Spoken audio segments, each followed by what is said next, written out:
Hi everyone, my name is Kylie James. I'm a certified nutritionist here at Current Nutrition, and today I am talking about 6 reasons why your diet might be impacting your sleep.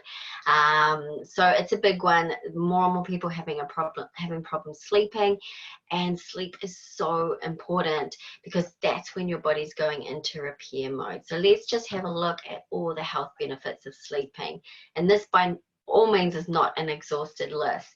So when you go to sleep at night, that is when your body is repairing itself, regenerating, recharging. And that's especially the case for muscles, bones, and skin. So when you go to the gym during the day and you're lifting those heavy weights, your muscles are actually tearing down. It's when you go to sleep at night is when your muscles are rebuilding and getting bigger. So if you are having a really great workout, but not having a good sleep at night, you're really not getting the benefits of that workout. So another really important thing is when you go to sleep at night, that is when your body releases that growth hormone, which is really important for weight loss. And you will find with a lot of these, sleep is so important for weight management. So again, when you go to sleep at night and have a good sleep, this is where your body replenishes its DHEA, which is your anti-aging hormone. So for all those ladies out there that want to look young and vibrant, getting a good night's sleep is where it's at, because that's where you're getting that DHEA hormone being replaced. It's where also too it reduces insulin and inflammation, which again, very important for managing your weight, for managing pain and managing mood. Inflammation is huge for so many health issues. When you get a good night's sleep, it helps to increase GABA and serotonin. So GABA helps you to feel relaxed, it helps you sleep, just helps you put you in that state of calmness. And serotonin is our happy hormone. It also helps controlling appetite. So when you're in a good mood, you tend to not want to be craving foods, and especially junk food and high sugar foods as well. When you go to sleep at night, this is where your body reduces that stress hormone cortisol. And if you're someone that finds that you're waking up at like 3 o'clock in the morning, that tends to be a cortisol problem. So you may need to look at your balancing your blood sugars, or looking at lifestyle adjustments to help reduce that stress in your life, because your cortisol's out of whack. But also too, if you have too much cortisol, that's going to cause increased appetite and cravings. So you often find if you don't get a good night's sleep during the evening or during the night, during the next day, you're going to be wanting to go for like some donuts or some pastries or something like that. Your thyroid hormone is really important for maximizing your metabolism. So this increases when you sleep at night. So again, if you don't get a good night's sleep, it can compromise your thyroid function as well. And also too, when you sleep, it increases the production of acetylcholine, which is really important because that is a neurotransmitter. It's a precursor to the neurotransmitter that helps with memory. So it really enhances memory. So again, if you find you're someone that's not getting a good night's sleep, your ability to retain information and remember things can be compromised. And that acetylcholine is also very good for enhancing like muscles as well. So again, this is not an exhausted list, but just really goes to show the power of getting a good night's sleep. The problem is 40% of Canadians identify that they have one or more symptoms of insomnia at least 3 times a week, but only 13% have consulted a doctor in regards to it. So when we don't get enough sleep, yes, we feel grumpy and moody, and then we're not going to be going for the healthy foods, like our appetite hormones, our ghrelin and our leptin become compromised. And we're going to be wanting to go for like sugar and coffee and like pastries, white bread, etc. And that sets the stage for unbalanced blood sugars, which is going to in turn impact our sleep the next night. So one of the most effective ways to deal with insomnia is to try and identify the underlying cause, and then you can set the path for the appropriate recommendations. So the most common causes of insomnia are the psychological causes, so the depression, the anxiety, and the stress. But there also can be other issues too, so hormonal imbalances. So say if you're a woman, premenopausal or menopausal, there's fluctuations in hormones that can compromise your sleep. Calorie restricting or eating disorders or dieting, food allergies, blood sugar imbalances that I just talked about before. Also toxic buildup, like there's so many toxins in our environment and in the foods that we consume, and those toxins can affect brain chemistry and compromise our sleep, as well as nutrient deficiencies as well. So we're going to talk about these more in detail. But one thing you might be surprised is alcohol. So you go, oh, it's stress at the end of the day. I'm just going to have a glass of wine just to take the edge off. But it actually interferes with sleep. So research shows that alcohol can reduce overall sleep time, can cause shorter, lighter, and less restful sleep. But another reason is alcohol also impairs the transport of tryptophan, which is that amino acid that helps with making melatonin. It actually interferes with that transport into the brain, and that's going to compromise sleep. So you really want to monitor your intake of your beverages to see if you notice a difference. I definitely notice when I have too much red wine, I'm also waking up in the middle of the night. And that's also because alcohol is sugar. And once you consume that alcohol over the course of the night, your body's breaking that down, and there's a release of those sugars, and that can cause you to sort of wake up in the middle of the night. Coffee is another one too. So even 1 to 2 coffees a day can impact your sleep. And you may think, yeah, I'll have my coffee in the morning, but I stay off coffee in the afternoon. And I mean, everyone's different, because some people can metabolize coffee quite quickly, or caffeine quite quickly, but others can't. So caffeine can actually remain in your body for up to 20 hours. So even that morning cup of coffee might be impacting your sleep at night.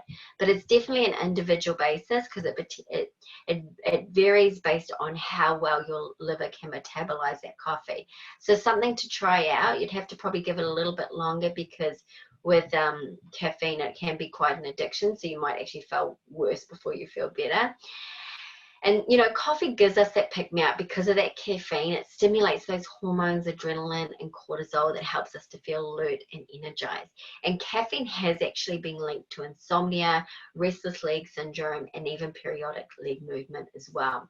But be mindful too, caffeine is not just in coffee as well. It's also in chocolate, hot chocolate, and in teas. So if you're not a big coffee drinker, just may need to have a look at your other foods that you're consuming that are high in caffeine, including those energy drinks as well, because they could still be having an impact too. Now, with caffeine and alcohol, they can also decrease the absorption of certain nutrients such as B vitamins, magnesium, and calcium. And these are all really important for sleep. So B vitamins, yes, they help give us energy because they help to metabolize our carbs, our proteins, and our fats, but they're also really important to help make neurotransmitters to help us feel calm and to help us sleep at night. And magnesium and calcium are great, like nervous system relaxants and sedatives. So the other problem with caffeine and alcohol is they're natural diuretics. So they're going to cause us to wake up during the night and interfere with our sleep, so we can go to the washroom. So that's another thing that can really impact us, especially when we get older and maybe our bladders are not as good as what they used to be. So I want to talk about food allergies. So this is a really interesting topic. Food allergies can cause difficulty falling asleep, cause frequent awakenings, as a bunch of other sleep insomnia problems too.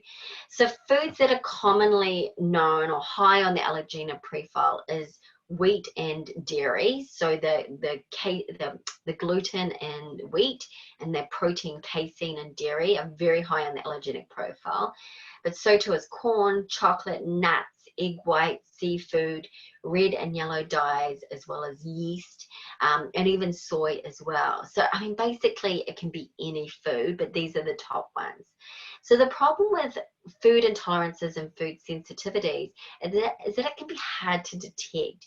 So you may eat a food on Monday, but might not have that sleep problem occur until the Wednesday. So it's very hard to correlate that food that you ate on Monday with that sleep issue on Wednesday.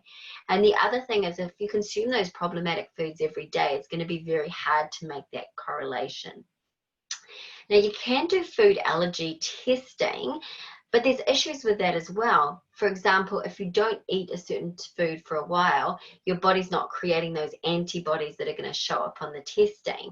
So again, maybe you've gone gluten-free for a while, do the food allergy testing. Oh, I don't have a problem with it. But if you haven't eaten gluten, you're not going to have that antibody in your blood to showcase that. The other thing is there's actually food sensitivities and intolerances that don't create an antibody response, but it's still problematic for you and your body. So the problem with food intolerances is that they can release histamine, and histamine can disrupt brain chemistry and again cause sleep disturbances. So what we recommend at Kuru is to do a food elimination diet. So basically, and you can contact us to get more information if you want, but basically you do the food elimination diet, which takes out all those sort of common food allergies from the diet, so your wheat, your gluten, and then you go off for 2 weeks, and then you introduce one food and monitor your symptoms for 3 days. So maybe you introduce goat cheese back into your diet. Monitor your symptoms for 3 days. If there's no change, then obviously that's not a problematic food. I've had clients where we gave up dairy, and when we reintroduced it, their nightmares returned. So again, something that you wouldn't necessarily correlate with food, but can be directly related. So definitely doing the food elimination diet and looking at those food intolerances and food sensitivities is a big one. So I talked about blood sugar imbalances before. So consuming too much sugar, skipping meals can contribute to unbalanced blood sugars, and you get this yo-yo effect. This can also induce nighttime hypoglycemia or nocturnal hypoglycemia. So say, for example, you rushing out the door in the morning, forgot to eat breakfast, maybe had like a really late lunch and it was like burger and fries, and then you go to bed at night and you can't sleep, and it could be because your blood sugars are all out of whack from the day. And so sometimes people find having a bed and snack before bed actually helps them to go to sleep at night and addresses that nocturnal hypoglycemia. So the problem with blood sugar imbalances is it releases adrenaline and it releases cortisol that stimulates the brain and indicates, okay, it's time to eat, I need food. So this can awaken you or prevent you from entering into that deep sleep. So to balance blood sugars, you need to be consuming 3 meals a day and possibly snacks. But those meals have to be balanced. They have to include complex carbs, which is your whole grains, your fruits, your vegetables, your legumes, your lentils, your proteins, so that can be your vegetarian proteins, your quinoa, your tofu, your seafood, dark leafy greens, or your chicken, your eggs, your meat, and then again some good fats, some olive oil, flaxseed, coconut oil, avocados. So you want to avoid those energy drinks, coffee, sugar, refined gains, because they're going to create that yo-yo effect with your blood sugars. Try not to skip meals, and again, this is going to go a long way to preventing that nocturnal hypoglycemia. Although this is not food related, it's lifestyle related, avoiding smoking. So some people might, again, grab a cigarette to sort of, take the edge off, I just need to relax. But nicotine is a stimulant, and as a result, many smokers have difficulties with sleeping. The National Sleep Foundation showed that 46% of smokers reported insomnia a few nights a week compared to 35% of non-smokers. So nicotine also stimulates the release of adrenaline and norepinephrine, which are hormones that keep us awake, increase our heart rate, keep us active and increases our focus and attention, but it also elevates our blood pressure as well. So all things that keep us awake. So really trying to cut out, reduce, or even get rid of smoking altogether. So another problem is dieting. So any woman or man out there that's trying to lose weight, and so they really try and restrict calories, go on a hard diet program where it's it promotes pretty rapid weight loss. It's going to impact sleep and cause frequent wakenings, especially at the second half of the night. So both animal and human research has shown that starvation level calorie restriction leads to sleep interruptions and a reduction in slow wave sleep, which is also known as deep sleep, which is really important for us to get. So in another small study of 10 young women, 4 weeks of dieting led to those women having greater difficulty falling asleep and a decrease in the amount of time spent in deep sleep. So if you're feeling like you're hungry, you're too hungry to fall asleep, or you're waking up hungry during the night, that is a sign that you're not consuming enough calories during the day, and you need to really incorporate more healthy calories again during the day, or having a bedtime snack before going to bed at night. And last but not least, nutrient deficiencies. So there are a number of nutrients that are really important to help us to get to sleep and maintain sleep. So if you're not getting sufficient levels of those nutrients, you can really have difficulties with falling asleep and having that restful sleep and getting into deep sleep. So the key nutrients in regards to sleep are your B vitamins, your calcium and magnesium, which I mentioned before, but also zinc, copper, iron, and vitamin E. So deficiencies in copper and iron have been linked to greater difficulties in getting to sleep and decreased sleep quality. Low levels of iron have been correlated with an increased incidence of restless leg syndrome, and vitamin E deficiency may also be a factor in restless leg syndrome as well. So although B vitamins are important for sleep, folic acid is really important. It's been linked to insomnia as well as restless leg syndrome.